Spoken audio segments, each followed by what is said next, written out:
In regard to losing belly fat, the very first thing is to understand where your baseline is. So for example, when I say baseline, I mean male versus female. Your age, your historical weight, and your historical body fat, even your body type.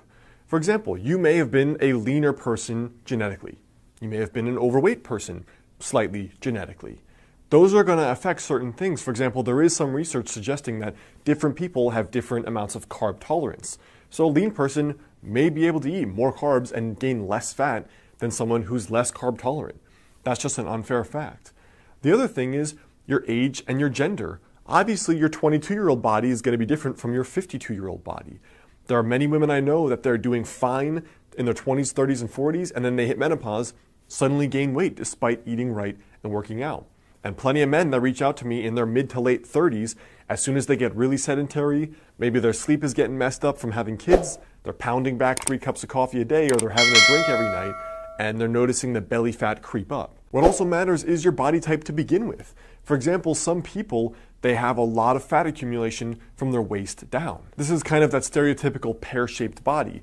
Now for other people though, they're pretty lean. So the very first thing here for losing belly fat is to understand where your baseline is.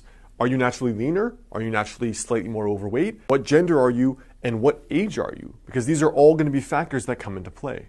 The second thing here is that having a flat stomach is still at a high level dictated by calories at the end of the day. For example, look at me as an extreme example in my late teens. I was doing no ab exercises and I was doing no exercise whatsoever besides playing video games all day. But because I ate a healthy diet where I was raised, and then when I went to college, I still ate healthy and cooked, I had a really clear six-pack. Now, I wasn't fit at all. I was severely underweight. That was just genetically how I was. But what I'm trying to say is with no exercise, no planks, no ab exercises whatsoever, I still had abs, which should go to suggest that it's actually more about your body fat levels instead of doing exercises in order to get abs, all right? That's actually very important. So whatever method you want to go about, having the lower calories is up to you. 2 of the things I recommend that are easy are intermittent fasting.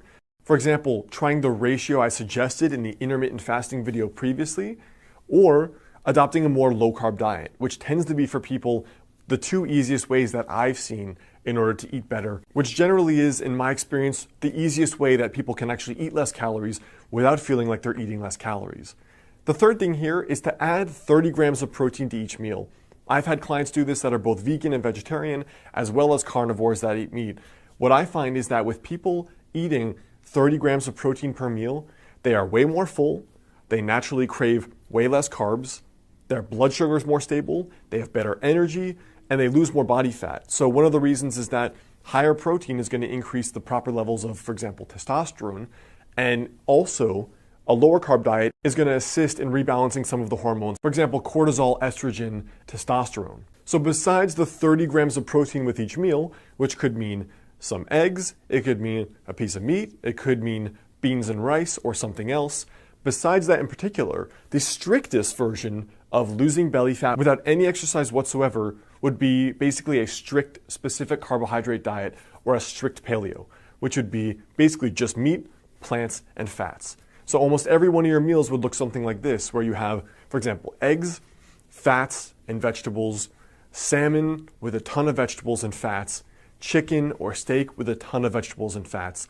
And that's been, in my experience, the most cutting end of a diet, where that's difficult for most people, but it's also the most effective in terms of losing body fat, staying full, and still being pretty healthy at the end of the day, because you're still getting protein, fats, and you're getting some carbs via the vegetables. So I hope that helps as far as the primer goes on losing belly fat without exercise. Now at the end of the day though, it's going to depend on you. And for most people, it actually probably will take exercise. You can lose belly fat without the exercise, but to get the level of toning and the level of cutting that most men and women want, it's probably going to take exercise at the end of the day to build more muscle mass and lose more belly fat, and you're going to just look toned and fitter overall anyway. So I hope that helps.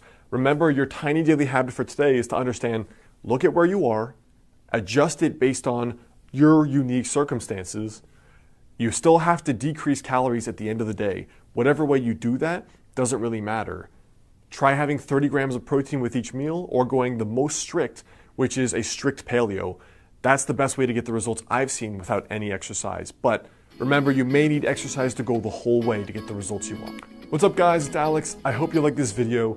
The best way to stay in touch is to grab my totally free guide, 5 daily habits to help you lose your next 20 to 30 pounds. And if you like this tiny daily habits approach to not only getting fitter, but unlocking that 10 out of 10 success in your life, check out my book, Master the Day.